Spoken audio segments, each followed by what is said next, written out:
Hi all, in today's video we're going to start looking at dividing by 6. So in order to divide by 6 we need to be confident with our 6 times table.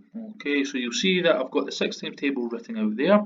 If you're not confident with your 6 times table, it would be a very good idea to write the 6 times table down before we continue. So if you pause this video, you can quickly write the 6 times table down in your jotter. Okay, so we're going to work out a couple of questions using divide by 6. So the first question we've got to do is divide 174 by 6. So we should know how dividing works. Okay, we set up our step sums and the number we divide by is going to go here and the number that we were given goes in the boxes here. So we've got 174. Okay, so now our task is to work with divide by 6. So I first of all have to start with the number 0. I'm going to highlight that here. Number 1, sorry. Okay, and I need to work out, is 1 in my 6 times table? And what I mean by that is it in the answers from a 6 times table? 1 is not there. Okay, it goes 0, then it goes 6, so we went well past 1. Okay, so what I need to do is go to the number that is before it. Okay, so 1 would be in there, we go to the one just above it, which is 0, okay? Then it tells me 6 times 0 would give me 0, so I'm going to put a 0 in there. But the main thing is I still have that 1 left, I couldn't get rid of it, so I'm going to put that 1 on the next number, okay? So that's now 17. So 17, that is not in my 6 times table, okay? So the number we need to use, we can't go higher than 17, so I can't use 18 or 24, I need to go lower than it, which is 12. So I need to think 6 times what gives me 12? Okay, 6 times 2 gives me 12, so I'm going to put a 2 there. But I need to remember I wasn't at 12, I was at 17.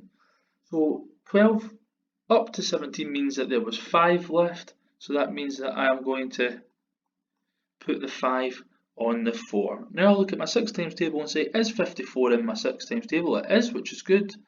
Therefore, 6 times 9 gives me 54, so I'm going to put a 9 there. So the answer to the question was 29. Okay, we're going to look at a second example. Okay, but make sure we've copied that down and we've worked through it. Okay, so again, we're going to work through this one. Again, pause the video so that you can keep up. I want you to be copying this down as we go. So we're doing 252.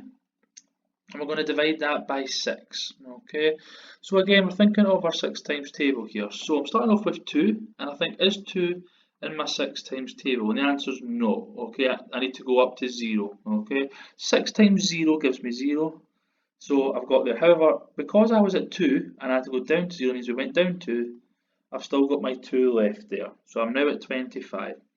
So I now go to my 6 times table and see if I can find 25. 25 is not in there. However, the one I can use is I can use 24, and that would be 6 times 4. So 6 times 4 would give me 24, but because I was at 24, to get back up to 25, we have an extra 1, which means I put that on the 12. Okay, 12 is in my 6 times table, so you don't have to go too far up the 6 times table to work this out. 6 times 2 would give you 12, therefore I'm going to put a 2 up there. So the answer to the question was 42. So there's 2 examples of using step sums with the 6 times table. Basically, how step sums work, it's the exact same as how we've been practicing throughout the course so far this year. However, today we're just using our 6 times table with it. So there's a couple of examples for you to pause and look at and copy down before you try the examples. Okay, thank you.